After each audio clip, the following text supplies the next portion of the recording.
Welcome to the chat where the deals get done. Real estate tips and a whole lot of fun. Think different, achieve your goals. Real estate simplified, that's how we roll. Hi, great to see everyone. I'm Mike Cruz, broker owner of Reside the Real Estate Company, here with Brandon Rizek, Good morning, Mike. Allied Mortgage. Good morning. How are you, man? Doing great. Good to be back. It is. It's been a while. But before we get too far, like, share, subscribe, give us that thumbs up before we get going. Just really helps our channel and helps us continue to bring you great information. So today we're going to address the elephant in the room, you might say. Okay.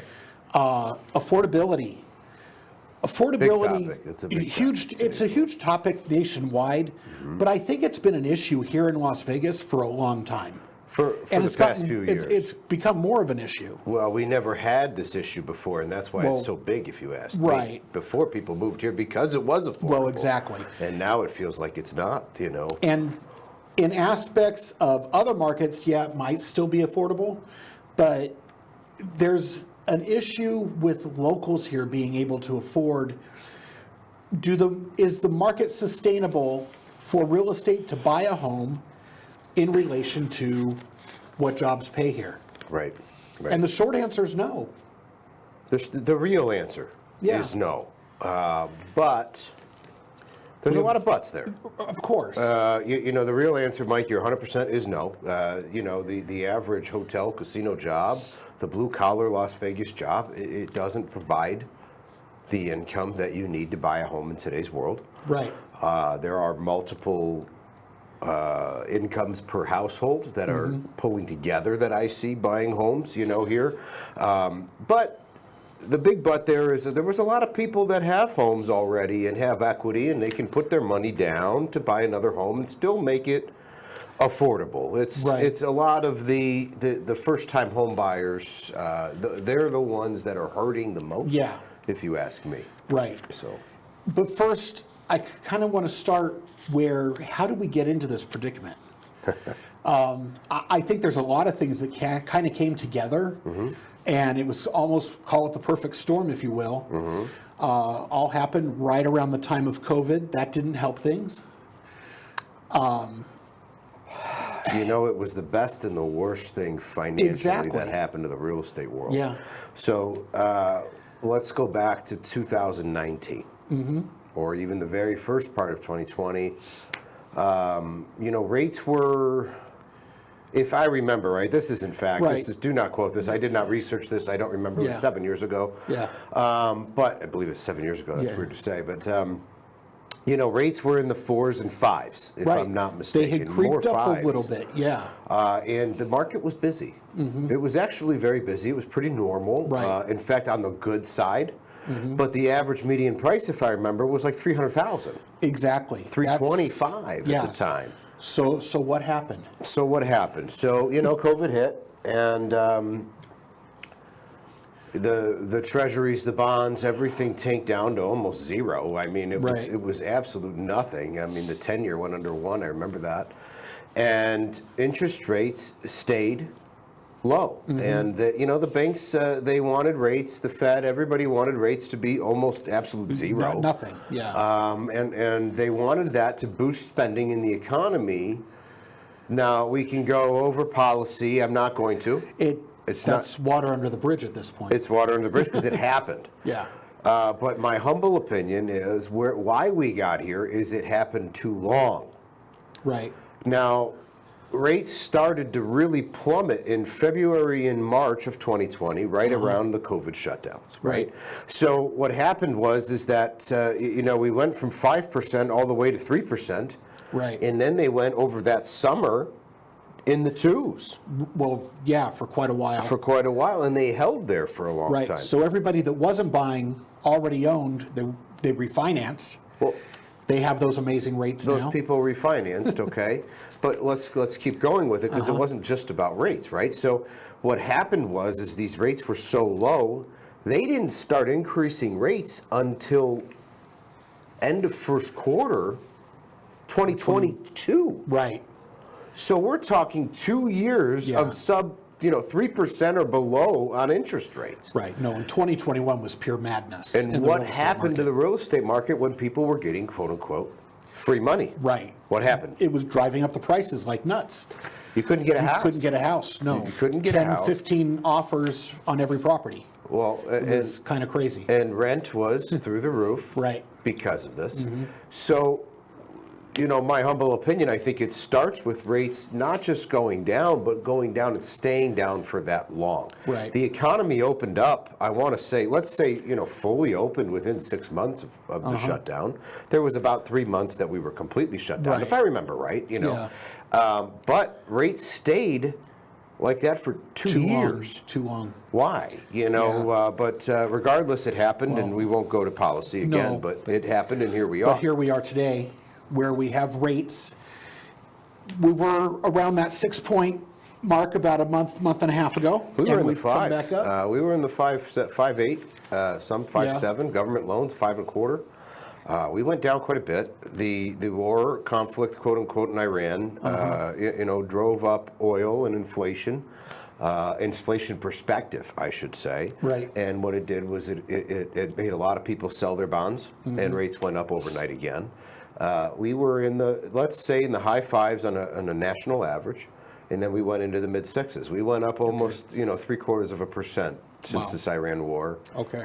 But we did get a break, which I'll talk about in the next podcast today with the 2-week ceasefire and opening up the Strait of Okay. Hormuz and all that. But we'll We'll talk get to about that that. down the road. But so now we're coming back down. We're down back in the low to mid sixes again. 6.25 range. Okay. 6.3 on your average loan. So, but let's talk about, Mike, the real estate market. What's selling? What's sitting? What's selling? Let's go back to that affordability, but relevant to Affordability. today's market. So anything, if you're a first-time home buyer, there's deals to be had out there. And the first-time home buyer market here in Las Vegas, anything under $500,000 is still selling fairly quickly as long as the home is in good shape, presents well, meaning it has that curb appeal. You walk in, there's not bad smells, stuff like that. Those homes are still selling pretty quick if they're under $500,000. You get over that, what is the FHA threshold, about 530? The finance amount is 530,000? 530, so Yeah. you'd want to figure mid fives for the Mid-fives. purchase Okay, price. so once you get over that FHA threshold, which has the That's a good point. 3.5% down You can payment, get to the mid fives with that. you start going into the conventional loans, it changes a little bit. The market's pretty quiet. And I would say anywhere from that like 550 range on up to about 950. Once you start going over 950,000, it seems those people are less dependent on the overall economy. And those homes are still moving, not real fast, but they're moving. There's definitely a lot of movement in that market. And with Those prices people might going be up, the sellers of the 550 house moving up to the $1 million that's house. it exactly. And also, with the higher prices now, there's a lot more available in that higher price range too, that over 1 million price point. So that has a big effect. And then who's buying? Also, in general, new home construction. I mean, they're part of the reason prices have stayed high, in my opinion, because what the home builders are doing, they're offering crazy incentives. And when I say incentives, they're offering crazy low interest rates in the 3s. And so when they're able to offer that low interest rate, they can keep the price higher. Well, I will tell you, lately, and I'll explain this on another podcast, and even Mike doesn't know too much about this because it's in the incubation stages, but we're dealing with a lot of the new construction developers, the builders here in town, and as a good friend of mine is doing this, and I'm so graciously tagging along and taking a part of this, and I'm learning from them that they will not lower their prices. Right. They'd rather give away the farm and incentives than Right. lower their prices because Well- they won't do that to their communities. As someone that used to work in new construction sales, And you know, it was right. years ago, but I know how the game works. Right. Everybody knows when you go out and you pick out a lot in new construction, there's what they call a lot premium. I always call this their play money, Yeah. because that lot premium is not documented anywhere. It is not. If it's part of the price of the house, they just slide it in as part of the price of the house. But they can pull it out at a moment's notice, essentially lowering the price without anybody even knowing. And they say, oh no, the base price stayed the same. We didn't touch prices. He just didn't have to come up with money up front. Exactly. Right. Exactly. And what I'm seeing now is the builders, I hate to say this, but they're pretty desperate right now. Yes. I don't know that they're as busy as everybody makes them out to be. From what I'm hearing, they have an abundance of standing inventory, and they're scared. As of this morning, they're very scared. As of this morning, here in the Las Vegas Valley, there are over 300 new construction standing inventory homes on the MLS. On the MLS. There's at least another 20% not on the MLS. So we're going to see 3 builders merge. I'm not going to go into who they are because I don't think it's done yet. But 3 pretty prominent builders here in town are merging because Well, they just... There's also been, They have to. and this is a national issue, is there's been an influx from Japan, Japanese home builders buying out American home builders. Well, that's part of the thing I'm talking about. Yeah. So it's very relevant. But what I'm hearing about this developer, though, is he builds an extremely Good quality home. good quality home. The problem is it's more price for the house next door. Right, But the difference in quality of construction is right. Well, insane, which I would love to do a podcast on that specific community that he's in and, Okay. show how they're building it, because I was blown away. yeah, don't know I if you've think I seen know what you're talking about. I was blown away. They've done it in Australia, if it's what you're thinking of, where they build interlocking pieces. Yeah, and they're hurricane rated, Yeah. fire rated, earthquake rated. We don't have a whole lot of this Yeah. in Vegas, but at least you're getting a quality constructed home, which in today's world, that's a big thing. Yes. That we haven't seen in a while. But let's talk about that. So, whether it's new construction or whatnot, Mike, we know who's buying, or I don't know that we know who's buying, but why aren't markets? Why hasn't this crashed? It's been 3 years, 4 years now almost. So I'm going to throw part of the What's your blame, opinion what on we that? just spoke about, throw that on the builders too. Because as you said, they won't drop their price. They'll give away the farm with interest rates, upgrades, whatever they need to do to get the home sold, but they're not going to drop the price. Therefore, Joe Smith down the street selling his home that's 5 years old, that he bought brand new, he's not lowering the price on his home either. Well, why should he? Well, right, He bought it for $300. It's worth $550, exactly. So, and he's got a 3% rate on it. right, I really think that when you said perfect storm earlier, this is what people are missing, is that there's an abundance of equity out there that people Yes. just don't want to part ways with Well- because their payment is cheap.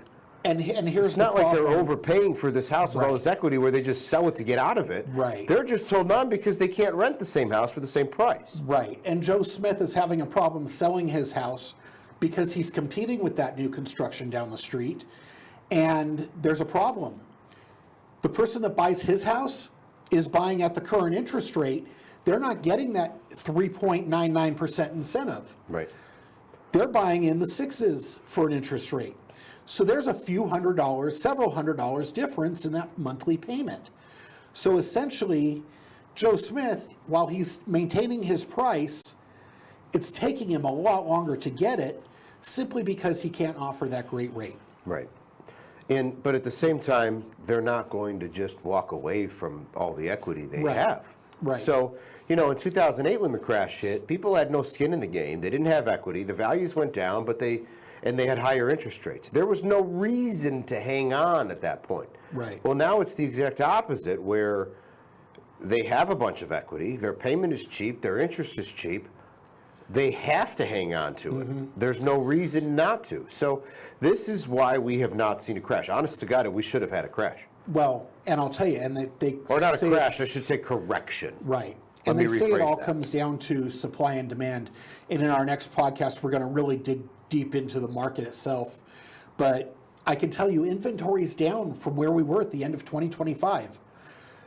December should be the lowest point in inventory historically, simply because of the holidays. Right now, we're in full-blown spring selling season, and our inventory is lower than it was in December. Well, So- good and bad. Yeah. But But in that's the why end, that's prices good. are staying up. And they will. So, but when you do buy, let me ask you this, because you're in tune with this more. I do the loans mostly, but you do the actual negotiating. Mm-hmm. What are you seeing? Forget new construction. Let's get off of that. What are you seeing as happening for buyers? Like, what are buyers accepting? Because I'm noticing on my end, I get a contract and I don't put stock into closing Right. until I'm about 2 weeks in. The And I know that sounds really bad, but I don't do that because there's a lot of things that happen now So- in the midst of it. I like how you put it, what are the buyers accepting? Because the sellers are demanding. And what I don't They're understand, greedy. which I don't understand. They're greedy right Right. now. And they're not accepting what they should to get a home sold. I know I wrote an offer that was great a few weeks ago. We were asking for a few $1,000s towards closing costs. Nothing major. And a few $1,000s off the price. It was a decent home. It wasn't a perfect home by any means. And we literally couldn't put it together over $3,000. It was insane. How much it is was the house? insane. And the house was in the high 300s, and it was on the far northeast side of town. So less than 1%, you can't figure Correct. it out. Which Correct. is insane. I blame some outside sources, you might say, for this deal not being able to come together. But yeah, just what I'm seeing is sellers are not willing, like you said, to give up any of that equity. They would rather stay put. And part of it is they have that low payment. They know when they move, they're probably going to have a higher payment. So there's a little bit of reluctance there too. Mm-hmm. And so that really, I think, is what's driving the market. Just unsure from the seller side of it. And they're worried that they're going to get, quote unquote, raked over the coals for repairs, stuff like that. So, and we are So we they're are strict seeing, up front because they're worried about what they're going to have to do for Exactly. repairs and things like that. So, Exactly. and that's pretty valid. yeah, But to stand up for the seller, because we've been bashing them, it's pretty valid because there's a lot of buyers out there that think the end is near. Well, and they're acting like it. and I got to tell you, buyers, if the home isn't perfect looking, they don't even want to write an offer. It's become nuts. There's always been a stigma here in Las Vegas. I shouldn't say always, but at least for the last 25, 30 years, that if a home is over 10 years old, it's ancient and it's probably falling down. Right. That's the way buyers look at houses here, which is crazy. But in the last year, it seems that's been magnified. There's options. Right. Well, right. And they only want to look at homes that show perfect. Just the other day, I was showing one of our mutual clients a home. And I will say, online, this place looked spectacular. And we actually went out on Easter to look at it because we were afraid it might be gone within the next couple days. Well, lo and behold, you pull up to the house, the garage door's all beaten up. Inside, it was a decent house, but it was filthy, filthy, dirty, vacant, filthy, dirty. Are So, these pictures from before the rental, or? well, that's a Probably. great question. I'm thinking they might have been. Right. Because it just wasn't what it seemed to be. But, so yeah. So what are buyers accepting? Is it? Do they need to get a deal? They definitely need the deal. Closing costs incentives, the 2-1 buy down is still a thing. It's a big thing. And if you want to explain real quick on how that works again. Well, 2-1 buy down, we've discussed this, but, just to give a brief explanation, is the seller will give a credit, and essentially, for the first 2 years, you will get a teaser credit towards your payment. You don't get a lower rate, but your payment is based on a lower rate. So if your rate is 6%, the seller is paying for all of this out of the sale. So it gets set aside in an escrow account, and the first year The number two comes from the first year your rate is 2% lower. So if you start at 6, the seller has brought your rate for the first 12 months down to 4. Then the 1, for the second year, you're down from 6 to 5. Where your payment is based on either 4 or 5%, and on the 25th month, just after the second year, then your payment is based on your normal 6% rate that you had or locked in. So a lot of people are taking those teaser rates and, to ease into a higher payment, number one, but number two, and hope that rates go down and they refinance. But, that is a hope. Don't- You need don't to count on understand that, guys. Right. You need to make, Yeah. you remember that But- is a hope, and, you need to be okay with the final payment. But the idea there that you can get a resale home at 4% for the first year, that's actually not a bad deal. Correct. But back to your question, what are buyers accepting or expecting? They are expecting incentives for closing costs. They are expecting repairs. I can tell you, when a property says as is, it better be in fantastic condition. Right. Or it needs to be really, really a good deal price-wise. One or the other, because anywhere in between, it's just not going to work. Okay. And repairs, I see a lot of credits Yeah. towards closing costs to help justify not doing the repairs. Yeah. I do see that. That's pretty common. But so I guess the point is that as you're a buyer or you're a seller, you still need to consider, as a buyer, utilize any incentives that you can. Right. And as a seller, remember that you need to offer these things to help, keep your price point where it needs Yes. to be. Do not be greedy. And for the sellers, if you're demanding that top price, your home needs to look top price. When you have showings, turn on the lights, make sure it smells good, make sure there's access to the whole house. There's nothing more disappointing for a home buyer to walk into a home and there's one bedroom that has a locked door. I see it way too often. I can't believe that. Yeah, Right. yeah. Yeah, because like you said, there's multiple families living in a home and they might have a roommate, something, and you can't see a room. Well, I can tell you, unless that house is number one on their list, they're not coming back to see that room. No. That better have a really nice kitchen or backyard if Yeah. you're doing something like that. So, Well, my opinion is, right now, I think the investors are buying. I see that more. I see people buying in lieu of, buying now as opposed to down the road, because they Right. do see the writing on the wall that rates will eventually come down a bit and the market will get busier.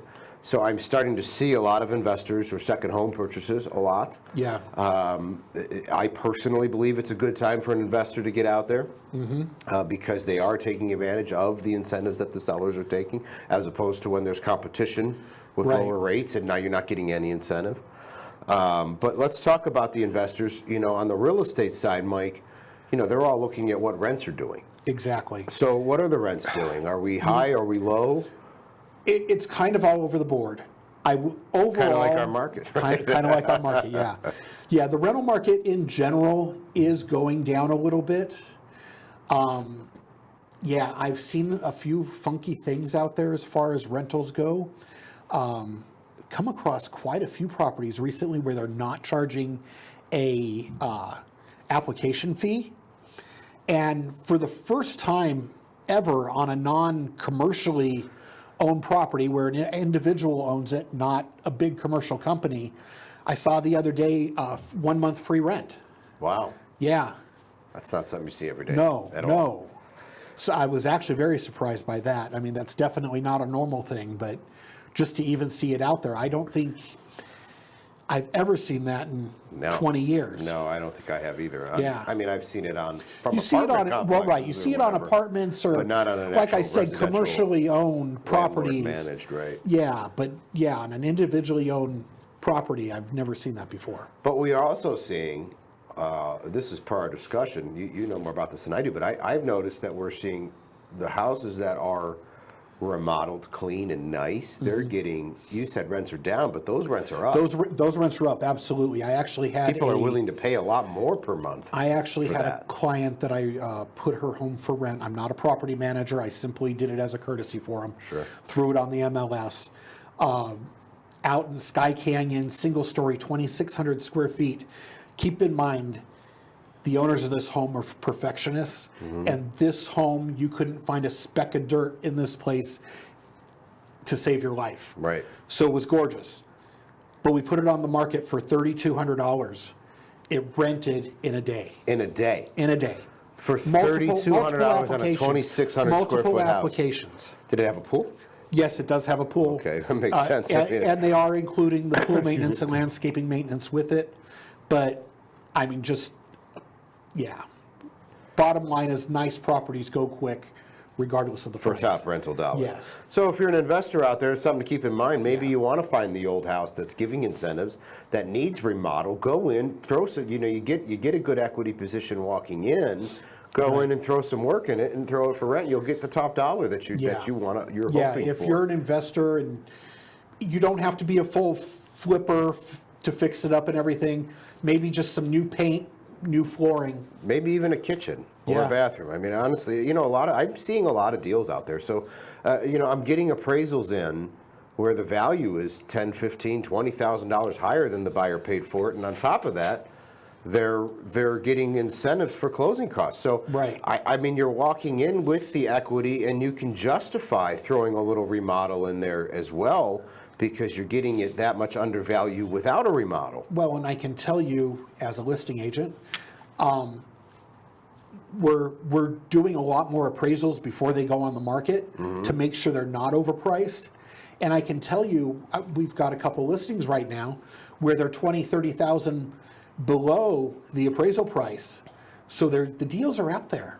So when we talk about this, and we're running out of time for this one, but I want to ask you, when we mention the remodel and they're going for top dollar for rentals, what are the specifics that you've noticed that they want to see? Is it the countertops or is it the tile? What is it? Kitchen in general, always the appliances are always a concern with renters. And then your countertops, then cabinets, flooring throughout the house. Overall, people do not like carpet. That is the general consensus. Yeah, carpet's kind of going out. Carpet's It's going out of away, style. man. It's Yeah. going out.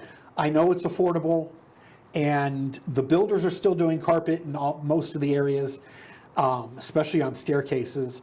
But I can tell you, people don't like carpet.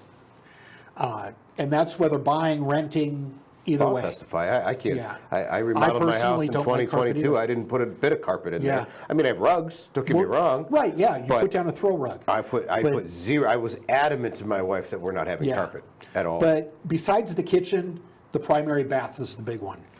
Big shower, take out the tub shower combo. Put in a big shower. Make sure you have a tub in the secondary bathroom. Yeah, you gotta have because one. you need one. But that big shower in the primary bathroom is a huge selling point. Wow. So, I mean, this hasn't changed much since our last, time we were together. But to summarize, I think that what we are seeing, even in this weird market that we're living in, is there's no crash coming. People are holding on to their equity. Buyers, homes are selling if they're priced right in the right price range. It is in that 600 to $1 million price range where it's pretty tough out there, to be very honest. But if you're an investor, this might be your time. And hey, look into remodeling before you do things. you Right. know. So, but there are ways to do well in this market. There's a lot of naysayers out there. I will tell you, I know many people who are thriving in this market. They just doing different things. Absolutely. So, That's it. well, hopefully, and the next one we're going to shoot another one here real soon, and we will hopefully see you guys soon. And if you can, ask questions, make comments, like, share, subscribe. Yeah, thumbs up, Anything we guys. can answer for you guys, please reach out to us. We're happy to address it in our next one. Thanks. Welcome to